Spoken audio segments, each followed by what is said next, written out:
Alice. Infobie qui tu écouteras, conseil donné aux citoyens. Infobie qui tu écouteras, conseil donné aux citoyens. Bonjour, ici Alice, en direct de notre studio Infobie. Voici les titres de notre journal. Zéro déchet. Nous irons à la rencontre de Madame Laurie Barbieux qui pratique le zéro déchet, ainsi que Monsieur Tim, responsable d'un magasin bio et zéro déchet à Lille. Bien communiquer est essentiel. Monsieur Brochard nous racontera l'importance des accents pour se comprendre quand on écrit ou quand on lit. Les Gilets jaunes, nous rencontrerons une enseignante qui a participé au nettoyage de printemps, mais aussi d'un gilet jaune soucieux de justice. Le carnaval des enfants malheureuses vient d'avoir lieu. Nous avons pu rencontrer Vanille, animatrice au centre culturel de l'Oise. Nous nous plongerons également dans l'ambiance avec quelques images. Et pour finir, la météo qui nous sera présentée par Laura. Infobie qui tu écouteras, conseil donné aux citoyens. Infobie qui tu écouteras, conseil donné aux citoyens. Le zéro déchet, c'est un sujet bien à la mode à Bléquy. Notre reporter a pu rencontrer une citoyenne responsable qui au quotidien essaie de réduire, de trier et recycler les déchets de sa famille. Fabriquer son propre matériel durable est aussi une solution. C'est un reportage de Clara de Lactegal. Bonjour, je vous parle en direct de Bléquy, où une maman d'élève est venue nous parler du zéro déchet. Bonjour madame. Bonjour Clara. Pourquoi êtes-vous passée au zéro déchet? Parce que tous les jours on voit, que ce soit à la télé ou dans les livres, que y a par exemple le réchauffement climatique. Donc c'est des choses qui nous interpellent. On a un petit peu peur du monde qu'on va laisser pour nos enfants. Donc voilà pourquoi j'ai commencé à faire attention à mes déchets, à essayer d'être le plus zéro déchet possible. Où avez-vous trouvé des idées pour devenir une famille zéro déchet? Alors mes premières idées, elles sont venues d'un livre. Donc voilà, celui-là, qui est très sympa. Il y a la version pour les enfants, où il y a plein d'idées pour essayer de devenir zéro déchet au quotidien. Et alors ce qui m'a aussi donné l'idée de commencer le zéro déchet, c'est parce que j'ai participé il y a bien 2 ans à un atelier cosmétique zéro déchet, où on fabriquait nos savons, du baume à lèvres, tout ça soi-même. Et finalement on voit que c'est pas très compliqué et qu'il faut pas beaucoup d'ingrédients. Apparemment, vous créez vous-même vos produits. Vous pouvez nous en montrer et nous dire comment vous les avez fabriqués? Ah oui, bien sûr. Après, je connais pas mes recettes par cœur. On va commencer par le baume à lèvres. Donc ça, c'est tout simple. Voilà. Il est déjà utilisé. Voilà, je sais pas si tu vois, Clara. Oui, je vois. Donc ça, c'est juste un mélange d'ingrédients qu'on fait fondre. Et après, on met dans un petit récipient et voilà. Alors, c'est pareil pour ça, par exemple. C'est un baume pour le corps. Donc, quand on le met contre soi, avec la chaleur de son corps, ça fond. Et donc, ça fait comme une crème corporelle. Il y a le savon aussi. Donc ça, c'est pas vraiment du savon, c'est une barre de douche, mais ça mousse. C'est comme un savon. Et alors, ce qui est gai en plus, quand on fabrique soi-même, c'est qu'on peut mettre les odeurs qu'on aime bien. Alors, une autre chose qu'on peut fabriquer, et comme ça on n'utilise plus de bouteilles, c'est du shampoing solide. Voilà. Donc ça, il suffit de mouiller sa tête et puis on frotte sur sa tête. Comme le savon pour le corps, mais on frotte dans ses cheveux. Voilà. Et en fonction des cheveux qu'on a, si on a les cheveux secs ou gras, ben, on va changer les ingrédients de la recette. Et alors dans la salle de bain, ce qui réduit aussi nos déchets, c'est par exemple pour ne plus utiliser de coton-tige, donc il y a ça, c'est un auriculi. On va dans l'oreille, voilà, hop, et on gratte un petit peu et on attrape le cérumen. Et ça existe sous une autre forme. Voilà, c'est pareil, c'est le même principe. C'est compliqué au quotidien? Je dirais que c'est comme tout, c'est une question d'organisation. Et non, c'est vraiment pas très compliqué. Si on sait cuisiner un petit peu, on sait faire ses produits, en tout cas ses produits de soins soi-même. Y a-t-il des endroits où on peut se former au zéro déchet? Ah bah oui, bah comme je l'ai dit, moi j'ai commencé par faire un atelier au départ cosmétique. Mais je sais que par exemple dans les épiceries en vrac, donc là où on peut acheter tout, on va avec ses bocaux et puis on paye uniquement ce qu'il y a dans le bocal, donc comme ça il n'y a plus d'emballage. Souvent dans ces épiceries là il y a moyen de faire des ateliers zéro déchet, puis il y a la bibliothèque où il y a c'est une source avec plein d'informations diverses. Et est-ce que ça vous embête que les poubelles de Leuze ne passent plus que toutes les 2 semaines? Non, pas du tout, parce qu'il y a plus ou moins 1 an qu'on s'est mis au zéro déchet. Et donc ça fait plus ou moins 1 an qu'on met plus qu'une poubelle par mois. Et maintenant, comme à chaque fois on développe un peu plus notre zéro déchet, bah, on arrive même à tenir 5 ou 6 semaines avec une poubelle. Donc nous, ça nous dérange pas du tout. Merci madame d'être venue nous parler du zéro déchet. Vous êtes une citoyenne super responsable. Ça donne vraiment envie de s'y mettre. En tout cas, moi je vais m'y mettre. Nous poursuivons notre journal avec ce thème zéro déchet, avec le reportage de Chloé Bonnet, qui a pu poser quelques questions à Tim, responsable du magasin au silo à Leuze. Bonjour, nous avons la chance de pouvoir interroger Monsieur Tim qui a créé à Leuze un magasin zéro déchet. Bonjour Tim. Bonjour. D'abord, pouvez-vous nous dire ce qui vous a poussé à faire un magasin zéro déchet? Eh bien, c'est très simple. J'avais juste à cœur de faire quelque chose comme métier, quelque chose qui a vraiment du sens et de la valeur. Donc, je connaissais le principe des magasins zéro déchet. Et donc, je me suis dit, bah, allez, tant qu'on y est, lance-toi. Et donc, voilà, je me suis lancé il y a 3 ans. Ça fait longtemps que votre magasin existe et les Leuzois s'y mettent au zéro déchet? Ouais, donc voilà, donc ça fait 3 ans que j'ai lancé. Et donc, il y a eu vraiment une évolution au fur et à mesure. Donc, il y a vraiment beaucoup de sensibilisation. Il y a aussi, moi je parle surtout grâce aux écoles, aux institutions, il y a vraiment une mise en avant des zéro déchets. Donc, on va dire que ça évolue quand même relativement bien. Il y a aussi le côté local, donc la consommation de produits locaux qui avance bien. Et donc, c'est vraiment chouette et ça évolue. Très intéressant. Et comment s'appelle votre magasin? Donc, il s'appelle Osilo. Qu'est-ce qui fonctionne le mieux comme produit pour faire du zéro déchet? Alors le plus simple, c'est vraiment les fruits et légumes. Parce que là, ils viennent facilement directement des producteurs du coin. Donc ils sont servis sans emballage directement, donc c'est vraiment le plus simple.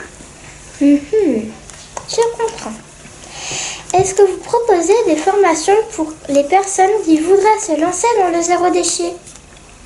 Alors des formations, moi non, mais j'organise souvent des ateliers qui permettent vraiment aux gens de soit vraiment avoir les bases, la théorie, mais aussi vraiment des ateliers cosmétiques, pour par exemple tout ce qui est cosmétique, et pouvoir vraiment faire du zéro déchet.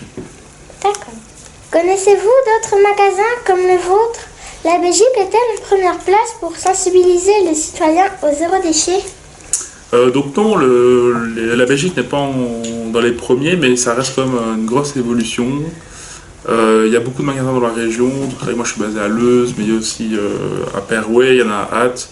Donc ici dans le coin, il y en a vraiment quasi toutes les villes trouvent un magasin zéro déchet ou au moins bio.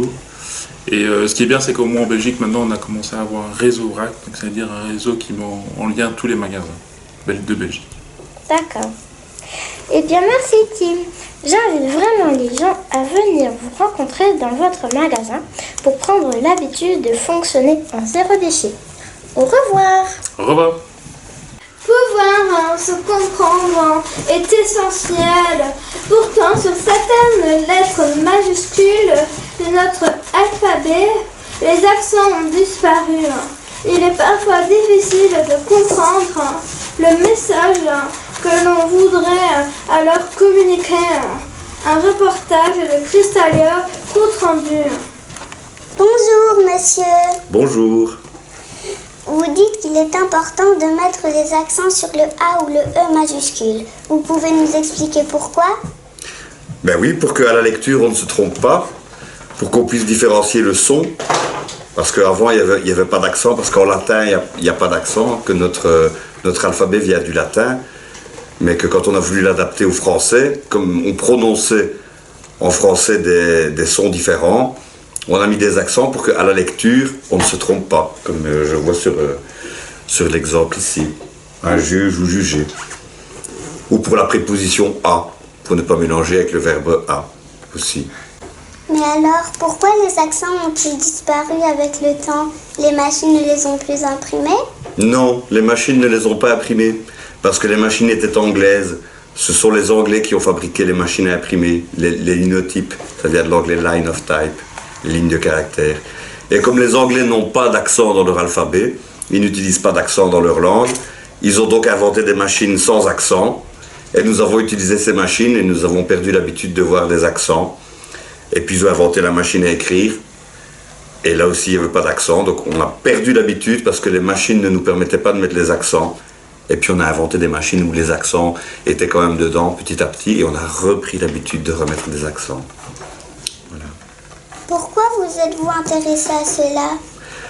Ben, mon père était imprimeur, donc je suis né dans l'imprimerie, et donc voilà, j'ai toujours beaucoup lu, il y a toujours eu beaucoup de livres chez moi, et donc j'ai remarqué que ça se perdait, donc j'ai voulu communiquer mon savoir, le partager avec d'autres, pour qu'ils continuent à aller dans le bon sens, on va dire. Mais c'est surtout parce que mon père était imprimeur au départ, et correcteur, donc je suis un peu né dedans. Donc, si je comprends bien, si on oublie de mettre l'accent sur la majuscule, on risque de ne pas bien comprendre le message que l'on veut communiquer. Oui, surtout si on le lit. Parce que d'ailleurs, comme c'est écrit là, un homme juge ou un homme jugé, il y a des tas d'autres exemples. Alors on met les accents pour être sûr que la personne qui le lit va bien comprendre. C'est pour faciliter en fait. On a inventé les accents pour faciliter. Ils ont disparu avec les machines, et puis on les a remis. Et d'ailleurs maintenant, même sur les ordinateurs, il y a des codes pour pouvoir remettre les accents, parce qu'on se rend compte que sinon, on ne comprend pas bien. Au revoir, monsieur, et encore merci. Ben de rien, au revoir. Le dernier week-end du mois de mars, en Wallonie, un grand nettoyage de printemps est organisé.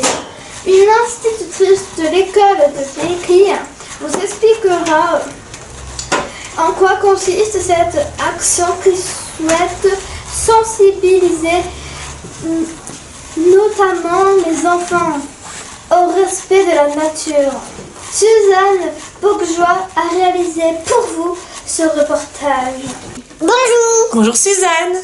Je vois que vous êtes habillée avec un gilet jaune et des gants. Ah, tu as vu? Mais qu'est-ce que vous allez faire? Alors je vais faire un grand nettoyage de printemps. Ah, vous allez nettoyer votre maison du sol au plafond? Mais non, je participe au grand ramassage de déchets. Ah, et ça consiste en quoi? Alors ça consiste, en fait, c'est une organisation qui a commencé, c'est pour la Wallonie plus propre, ça a commencé en 2015. Et on participe en fait pour ramasser tous les déchets, les entreprises, les écoles participent. Ça fait déjà quelques années que ça s'organise, et puis il y a de plus en plus de monde qui participe. Au départ, ça a commencé avec plus ou moins, je ne sais plus combien, mais 20 000 personnes au départ, et puis il y en a eu 162 000, et puis pourquoi pas cette année 200 000, on voudrait augmenter le nombre d'année en année. Les écoles participent. Moi-même, je fais partie d'un comité de village qui est Willopuy et on participe chaque année. On s'organise ensemble, les gens du village, on passe des petits papiers dans les boîtes. Hier, j'ai participé à la réunion d'ailleurs pour organiser le ramassage. Ça se fera le dimanche 29 mars. Et puis les gens vont recevoir un petit papier dans leur boîte. Et ceux qui veulent participer, eh bien, mon mari prend le quad, la remorque, on met les gants, on prend les sacs et on est parti pour toute une matinée de ramassage. On descend dans les fossés, on ramasse. Malheureusement, il y a énormément de canettes, de gros déchets. Le pire, c'est dans les fossés parce que les gens passent et puis ils jettent leurs canettes. Et ça, c'est le pire, c'est les canettes. On en ramasse énormément. Oh, mais ça, c'est vraiment dommage. Ah oui. Et à Blicky, qu'est-ce que vous faites? Eh bien, avec les institutrices, d'abord en maternelle, eh bien, nous allons ramasser nos déchets d'abord dans la cour. Parce qu'on a beau le répéter depuis que les élèves sont tout petits, on répète les consignes, on ramasse nos déchets, mais malgré tout, ça ne rentre pas encore. Donc, on va ramasser d'abord dans la cour des petites maternelles, et puis on va ramasser les déchets dans la cour primaire. Et puis, les élèves de primaire, avec leur instituteur, institutrice, vont aller dans le village de Blicky ramasser tous les déchets dans le village. Super action citoyenne. Ah bah j'espère bien. J'espère que tous les citoyens s'y mettront. Bien sûr, j'espère. En tout cas, moi, ça me donne envie de m'y mettre. Bien sûr, on va s'y mettre ensemble. On sera plus fort. Merci, madame. Mais Et au de rien, revoir. Suzanne. À bientôt. Depuis 2019, chez nous en Belgique, les citoyens se mobilisent pour réclamer plus de justice sociale, plus de pouvoir d'achat. Certains ont rejoint le mouvement de Gilets jaunes, mais ils souhaitent manifester sans colère. Ils veulent juste être porteurs d'un message citoyen. Juliette Papillon a rencontré Madame Leclerc qui s'associe à cette action. Bonjour madame, Bonjour Juliette. vous êtes venue nous parler du mouvement des Gilets jaunes. Vous pouvez nous expliquer ce qu'est ce mouvement? Alors c'est un mouvement qui a commencé en 2018 en France et qui est aussi présent maintenant en Belgique depuis 2019. Que fait ce mouvement? Ce sont des citoyens qui mènent des actions pour dénoncer certaines injustices. Ils organisent des manifestations. En 2019, en novembre, plusieurs centaines de gilets jaunes ont notamment manifesté dans le quartier européen de Bruxelles. Vous pouvez nous donner quelques exemples? Les gilets jaunes souhaitaient que tout le monde soit égal devant la loi. Ils aimeraient aussi que les gens aient plus de pouvoir d'achat. Ils ont aussi été rejoints par des personnes qui sont préoccupées par le réchauffement climatique. Et vous faites partie du mouvement des Gilets jaunes? Non, mais je suis sensible à ce mouvement. Et c'est pour cela que j'ai accepté de répondre à tes questions aujourd'hui. Merci beaucoup madame. Avec plaisir, Juliette. À vous les studios. Serpentin, confetti, cette année encore le carnaval des enfants à Leuze a rencontré beaucoup de succès. Jean-Charles Papineau, notre reporter pour Info Blicky, a pu récolter quelques informations auprès de Vanille, animatrice au centre culturel de Leuze-en-Hainaut. Nous pourrons suivre l'ambiance du carnaval, confetti, joie, musique, masque. Même Emile, le géant de Blicky, faisait partie de la fête. Bonjour, mademoiselle. Bonjour Jean-Charles. Vous faites partie du centre culturel de Leuze et vous vous occupez d'organiser chaque année le carnaval des enfants. Vous pouvez nous expliquer en quoi consiste ce carnaval et quand il a lieu? Alors le carnaval des enfants, il existe depuis une petite dizaine d'années et en effet c'est le centre culturel qui l'organise. Comment est-ce qu'on procède? Chaque année on réunit différents groupes. Il y a un groupe de conception où on réfléchit à l'itinéraire et au thème que l'on va proposer. Il y a aussi un groupe de déco où on va mobiliser différents groupes dans Leuze, différentes ASBL et différents citoyens pour justement créer tout ce qui est l'aspect décoration. Et il y a également un groupe d'agitateurs qui va venir animer, titiller le public. On a des artistes professionnels, donc on a des sculpteurs de ballons, on a des grimeuses. Qu'est-ce qu'on a encore? On a la bibliothèque qui vient faire des animations de lecture de livres. On a des fanfares également. On a eu le géant Émile qui est venu cette année nous rendre visite.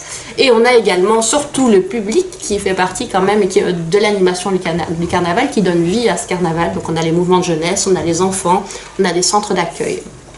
Cette année, votre carnaval vient de se terminer. Il faisait beau, vous avez eu de la chance. Tout s'est bien passé? Tout s'est bien passé, oui, merci. Merci, mademoiselle. Merci Jean-Charles. Nous terminons avec quelques images prises par notre reporter Suzanne. Je fais un bisou. Si tu veux. Mais en fait, comment ça se passe le carnaval? Ah ben le carnaval, on danse ici, puis on passe dans les rues et puis on vient faire une méga fête ici. Et il y a des activités? Oui, Combien? une dizaine, je dirais. Wow! Eh ben, merci de m'avoir répondu à toutes mes questions. Ben c'est pas grave, bon carnaval à toi. Maintenant on rechante la chanson. Chaud carnaval. Venez tous sur la place du jeu de balle. Ouais. Chaud carnaval. Vous verrez, ce ne sera pas banal. Ouais. Et maintenant, la météo. La météo de l'info. La météo de l'info. Bonjour, je suis Lara. Je vais vous présenter la météo. Lundi, il y aura beaucoup de soleil en forme occidentale. À Liège, il y aura un peu de pluie. Et sur le reste du pays, il fera nuageux avec quelques éclaircies. Mardi, sortez vos parapluies. Il y aura de la pluie sur l'ensemble de la Belgique. Les escargots et les plantes seront contents. Mercredi, gros changement. Sortez vos mous et vos bonnets. Il y aura de la neige dans le Hainaut. Et dans le reste du pays, il y aura plutôt de la pluie. Jeudi, le temps va se réchauffer. Enfin! Il y aura du soleil sur l'ensemble du pays. La température variera entre 18 et 20 degrés. Vendredi, le soleil sera de nouveau au rendez-vous. Vous pourrez bientôt sortir en t-shirt. Et ce week-end, il y aura de la pluie et du soleil, ce qui donnera de magnifiques arcs-en-ciel. La météo de l'info. La météo de l'info. C'est la fin de ce journal. Merci beaucoup de nous avoir suivis. À bientôt.